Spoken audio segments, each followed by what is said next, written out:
Meu nome é Diogo e eu resolvi trabalhar um pouquinho diferente. A partir da ideia do livro, né, da Psicologia de Masculinismo e do entendimento que eu acabei fazendo, isso me levou para um outro olhar de sociedade. E qual foi o entendimento? O entendimento de que o fascismo, na sua causa, lá no seu cerne, é a mistura de dois sentimentos mais uma emoção. Sentimentos são esses: frustração, impotência, com a emoção medo, angariados pelo ódio. Isso faz com que qualquer um que está dentro dessa sala seja potencialmente fascista. Porque todos nós nos frustramos, todos nós nos sentimos impotentes, todos nós temos medo e todos nós temos ódio. O fascismo, como a gente conhece, né, nessa estrutura, já como estrutura, é quando isso no indivíduo está ativado e se torna um movimento. A partir disso, eu comecei a me questionar o seguinte: na época em que o fascismo, como movimento do jeito que a gente conhece hoje, surgiu, ele era muito masculino. Né? Homens estão lá, homens estão no poder, homens formam o exército. Isso não quer dizer que não existam mulheres fascistas, não quer dizer que não existam, que não tiveram também mulheres que não apoiaram. Mas eu comecei a me perguntar se as mulheres realmente eram ou se elas iam porque tinham que ir. Afinal de contas, era um período que não havia muita voz para as mulheres, né? Mas aí foi onde eu me desloquei um pouquinho, porque quando eu me fiz essa pergunta, o fascismo é masculino, eu comecei a explorar um pouco mais as masculinidades. E no meio desse período, eu fui convidado a dar uma palestra sobre masculinidade, e nisso eu descobri um documentário que é muito interessante, chama O Silêncio dos Homens, e o meu trabalho se baseou sobre esse documentário. E basicamente, concluindo, né, porque daí eu trouxe trechos do documentário, porque eles vão... O recorte que eu fiz, ele explora muito o que eu coloquei no papel, praticamente em termos de teoria, mas eu acho que é muito bacana a gente olhar para esses depoimentos e da onde a coisa vem. Mas a conclusão básica é assim: o patriarcado é a culpa de tudo, o capitalismo é a culpa de tudo. Né? Então, o fascismo está enraizado no patriarcado, o patriarcado que surge, sabe Deus quando, e que faz construir as masculinidades que a gente conhece hoje, com tudo que elas trazem. E aí o meu tema, então, se tornou o corpo silencioso, repressão emocional e dinâmicas de poder nas masculinidades. Porque quando eu entendi essa questão das emoções e do sentimento, né, falei, se todo mundo tem, será que a masculinidade tem algo de diferente? E daí minha conclusão foi que não. Aqui pra gente a gente pode falar sobre isso, todo mundo é haitiano, todo mundo, né, entende sobre isso. No fim das contas é algo que é de todos e de todas, né? Mas eu acho importante trazer esse recorte, esse olhar para a masculinidade, porque se a gente não falar com os homens sobre as masculinidades, a gente não começa a ter mudanças. A gente precisa conversar com quem faz a coisa acontecer. Né? E hoje, como a masculinidade hegemônica ainda impera, né? O que é a masculinidade hegemônica? Ela é branca, ela é cis, ela está no poder. Se a gente não falar com essa masculinidade, as masculinidades subalternas e todas as outras, elas não vão conseguir existir, e o feminino vai continuar sendo subjugado da forma como ele é hoje. Então, basicamente, o meu trabalho se concentrou nisso. Tá? Então, eu vou deixar agora o vídeo com vocês, e aí depois, no final, a gente pode debater. E aí a pipoca é para isso, para a gente curtir um vídeo.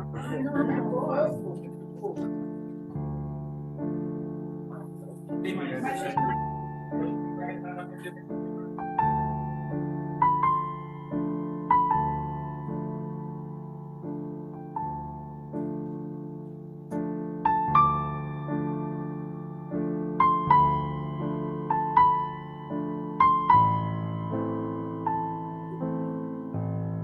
Ainda hoje a gente percebe questões de gênero como coisas à parte dos homens, assim. Mas o que eu vejo em movimento é justamente esse reconhecimento de que a gente também precisa, sempre alinhado às mulheres, também olhar para as nossas questões e também perceber que temos grandes responsabilidades. Eu percebo esse movimento acontecendo.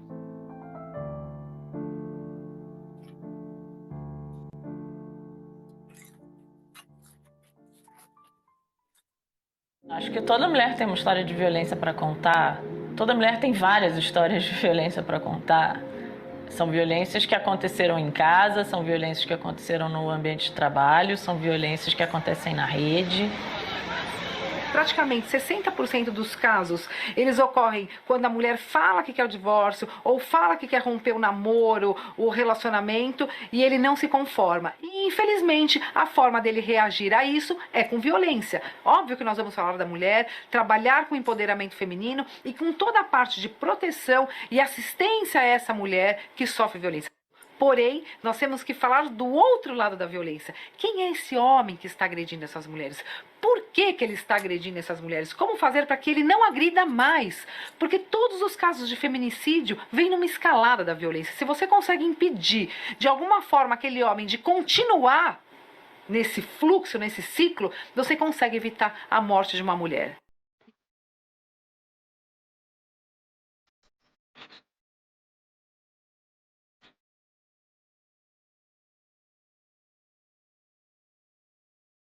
Todo silêncio que você vai guardando dentro de você vai formando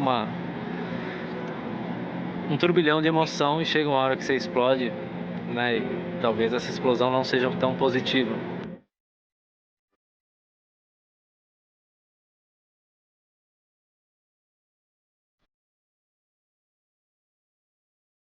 Eu acho que existe uma relação muito forte entre a dor que um homem sente e a dor que ele provoca. Os crimes de honra são associados à masculinidade. Os estupros são relacionados à masculinidade. 71% das mortes dos feminicídios, melhor, são provocados pelo ex ou pelo atual.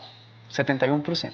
Então, é esse o nível de masculinidades, esse o nível de dores provocadas por uma compreensão errada do que deveria ser um homem.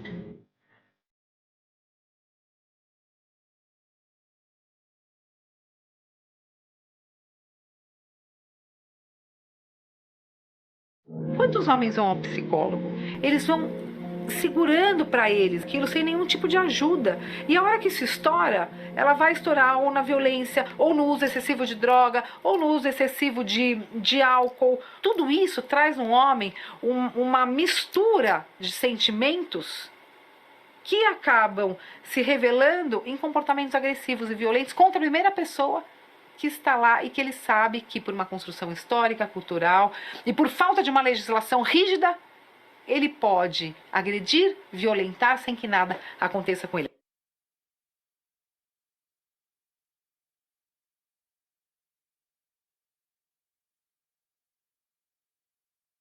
83% das mortes por homicídios e acidentes no Brasil têm homens como vítimas. Eles vivem 7 anos a menos que as mulheres e se suicidam quase 4 vezes mais. 17% deles lida com algum nível de dependência alcoólica. Quando sofrem um abuso sexual, demoram em média 20 anos até contarem isso para alguém. Cerca de 30% enfrentam hoje ejaculação precoce ou disfunção erétil. Homens são 95% da população prisional no Brasil, sendo que a maior parte dos encarcerados são jovens, periféricos e com ausência de figura paterna. Negros e LGBT sentem muito mais boa parte disso. Mesmo diante desse cenário, apenas 3 em cada 10 homens possuem o hábito de conversar sobre seus maiores medos e dúvidas com seus amigos. Os homens sofrem, mas sofrem calados e sozinhos. Eu recebi uma intimação, não sabia do que se tratava, fui no fórum para ver, aí eram essas reuniões. Eu fiquei completamente revoltado. Porque eu falei, eu não tenho que estar aqui, eu não estou mais com a pessoa que eu agredi, eu não uso mais droga, eu não tenho mais problema. São reuniões a cada 15 dias, né, os encontros. Eu fui no primeiro, não gostei, saí de lá super revoltado. Mas enfim, né. Aí fui no segundo. No terceiro encontro, no final do encontro, eu tive a oportunidade de estar expondo o meu caso. Eu fui me abrir com o pessoal da equipe e tal, e daí eu falei, tem muita coisa para mim mudar, sabe? Tem muita coisa para mim aprender aqui. Eu comecei aí, mas com vontade, sabe? Como são a cada 15 dias, é uma semana sim, uma semana não, na semana que não tinha, eu comecei a sentir falta do projeto, sabe? Então a gente tem um papel fundamental nesse debate, já que somos nós os protagonistas da violência, somos nós que nos matamos mais, somos nós que violentamos de uma maneira geral muito mais do que qualquer outra pessoa. 6 em cada 10 homens afirmam lidar hoje com distúrbios emocionais em algum nível. Muitos ainda não diagnosticados, pois evitam buscar ajuda. Os mais comuns são ansiedade, depressão, vício em pornografia e insônia. Mas outros vícios, como álcool, demais drogas, comida, apostas e jogos eletrônicos, são mais presentes do que imaginamos. O consumo de pornografia atualmente nos meninos começa na fase de 8 a 9 anos de idade, quer dizer, uma coisa muito precoce, né? Então esses meninos vão para as relações com uma ideia muito distorcida do que é uma possibilidade de troca, entre duas pessoas, pelo menos, e também eles vão muito com essa necessidade da performance, da penetração e de performar, e acaba que não dá muito certo na prática. Sem falar no grande problema que é o vício em consumo de pornografia, Tentaram recentemente fazer uma pesquisa com jovens que não consumiam pornografia e jovens que consumiam pornografia. Não conseguiram realizar a pesquisa porque não encontraram esse grupo de jovens que não consome pornografia.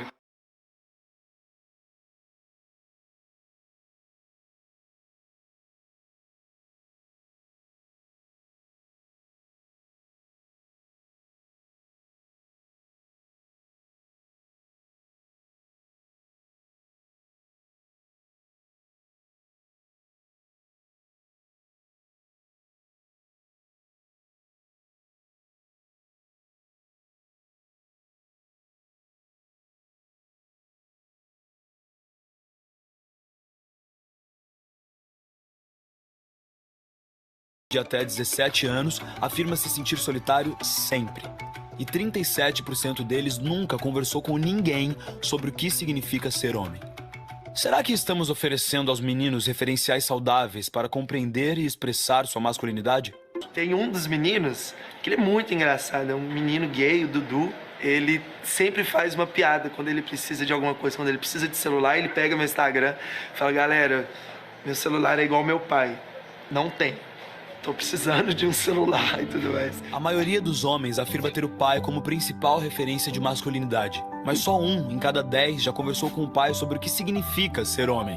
Em nossa pesquisa, identificamos o quanto os homens concordam terem sido ensinados cada uma das crenças a seguir, durante a infância e a adolescência. Ser bem-sucedido profissionalmente.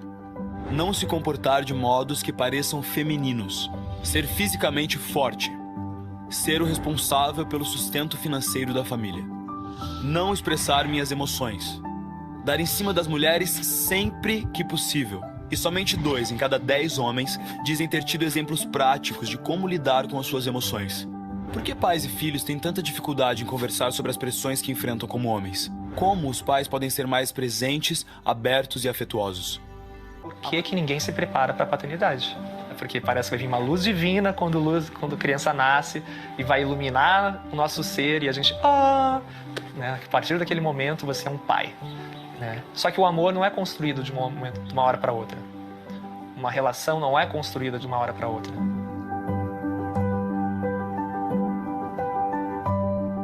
Para cuidar de um filho, realmente, você precisa se conectar no nível emocional.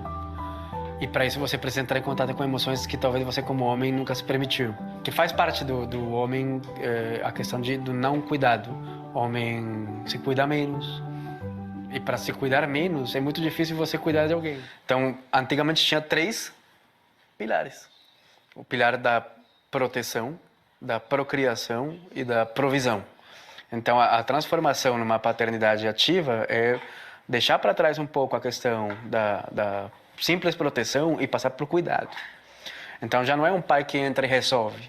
Agora a gente tem um pai que cuida. Então, é um pai que já não está esporadicamente, mas está presente. Já não tem uma atitude passiva, tem uma atitude ativa. Vou colocar eu no celular.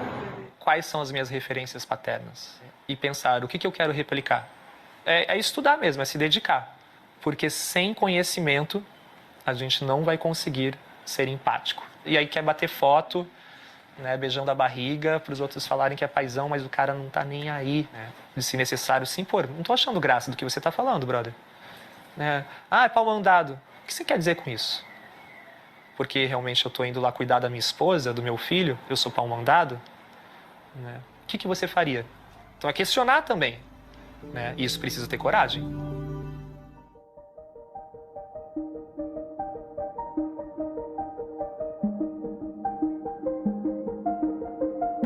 A categoria existencial do homem, o homem com H maiúsculo, é a categoria do homem branco. Esse é o homem. Né? Quando se fala da figura do homem, o que se espera do homem, o que se pensa do homem, esse é o homem ideal. O homem negro nunca vai ser o homem ideal. Não é à toa que a célebre frase do Frantz Fanon, né, o homem negro não é um homem, diz muito sobre a nossa condição, a condição de que, antes de tudo, você é um negro.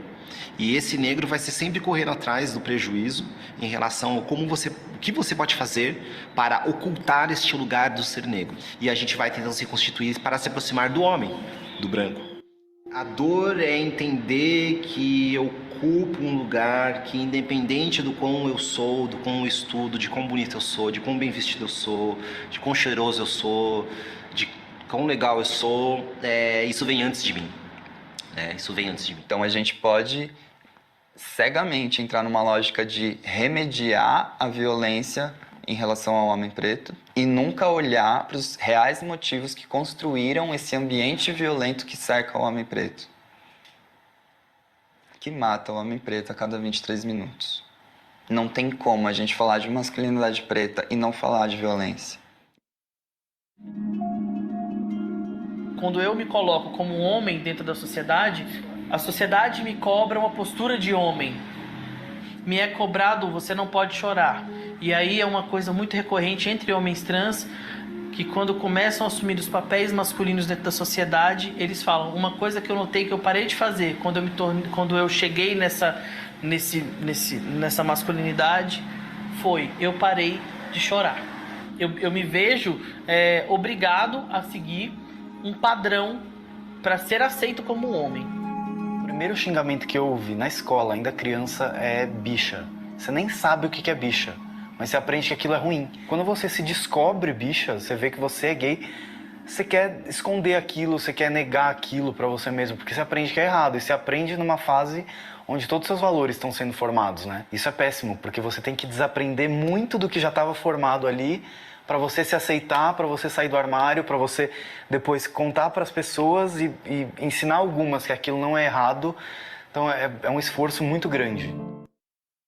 Eu acho que os homens têm que se entender no seu lugar de privilégio e saber se pensar a partir disso e saber se recolocar. E como às vezes é hora de recuar, às vezes é hora de ouvir, às vezes é hora de abrir espaço para outras pessoas. Então, assim, isso significa o quê? No ambiente de trabalho. Isso significa o quê dentro de casa? Os homens não estão sendo convidados ou se sentindo instigados a refletirem porque caiu uma maçã na cabeça deles e eles entenderam que é hora de mudar. Não. Houve uma mudança na sociedade. E isso gerou dificuldades para os homens. Então essas novas masculinidades, elas estão se produzindo e sendo empurradas pelos movimentos das mulheres. Qual a percepção das mulheres sobre o progresso dos homens?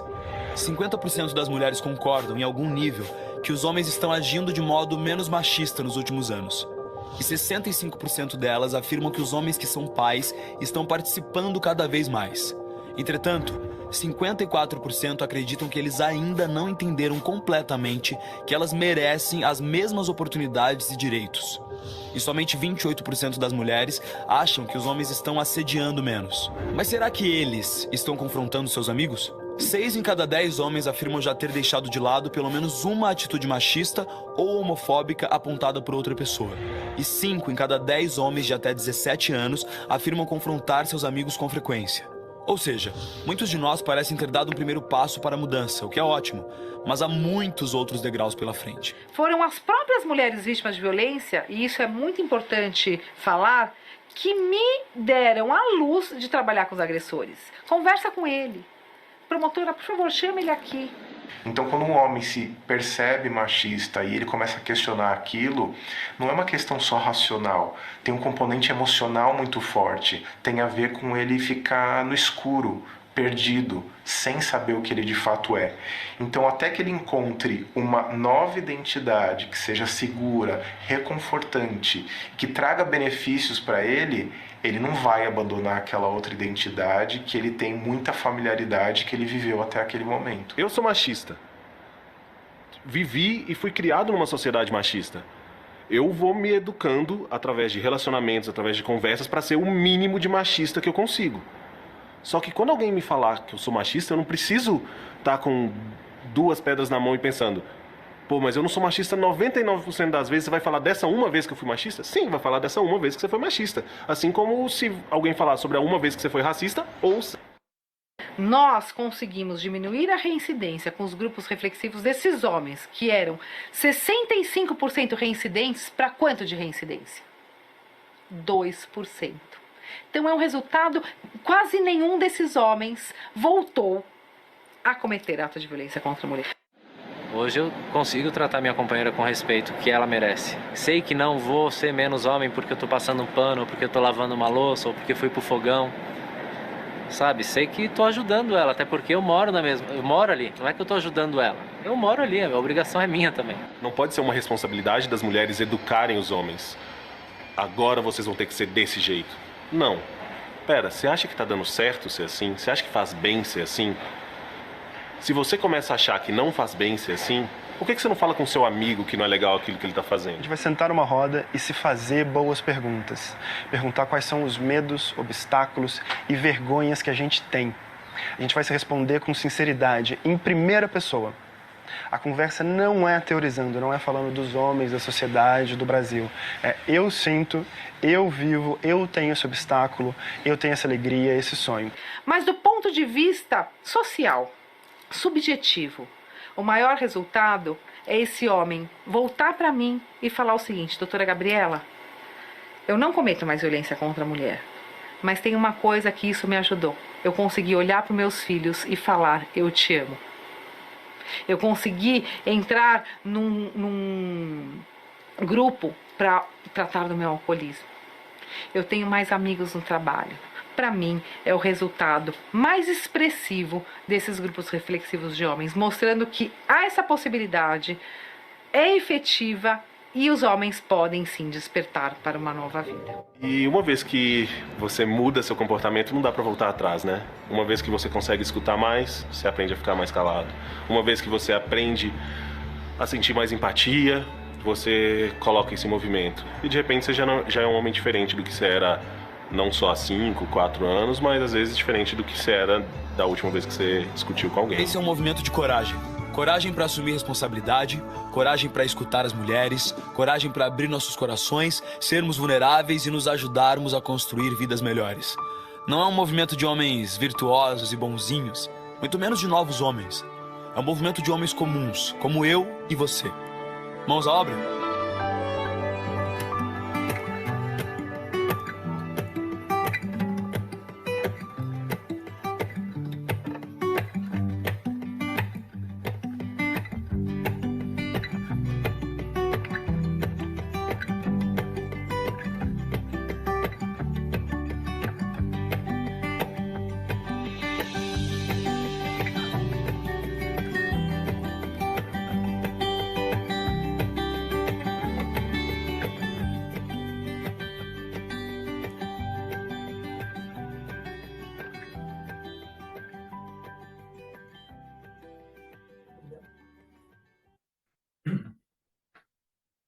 Era um dia comum nos anos 90, já tinha sido servido o jantar e meu pai tinha voltado do trabalho. A gente estava na sala assistindo TV, um programa qualquer, sobre um filho que era um desgosto para o pai porque ele era viado. Foi então que meu pai olhou para mim e disse: se um dia você for viado, eu te mato. Minha mãe não disse nada, nenhuma palavra. E eu senti algo se contorcendo dentro de mim, como um nó que nunca mais eu ia conseguir desatar. Um medo. Eu aprendi que ser diferente era perigoso. Aquela frase ficou como um peso invisível, e eu já sabia o que viria depois. Quando começaram a me chamar de viadinho, bichinha, era como se aquela ameaça do meu pai tivesse sempre ali ecoando. Eu devia ter uns 6 anos quando o bullying começou, só porque eu gostava de brincar com meninas. Mas me diz aí, o que uma criança de 6 anos sabe sobre o que é ou o que não é ser viado? Para sair xingando os outros e brigando com os outros, ou para se recolher encurralado dentro de si?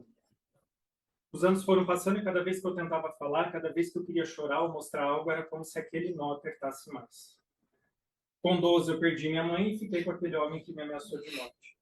Aos 15 me identifiquei gay e pensei: ok, como é que eu vou me matar? Aos 16, eu contei para o meu pai com medo de que ele cumprisse a promessa. E ele não fez. Talvez para retribuir o favor de me deixar vivo, eu disse: pai, se essa é a maior decepção que eu estou te dando nessa vida, eu te prometo que é a única.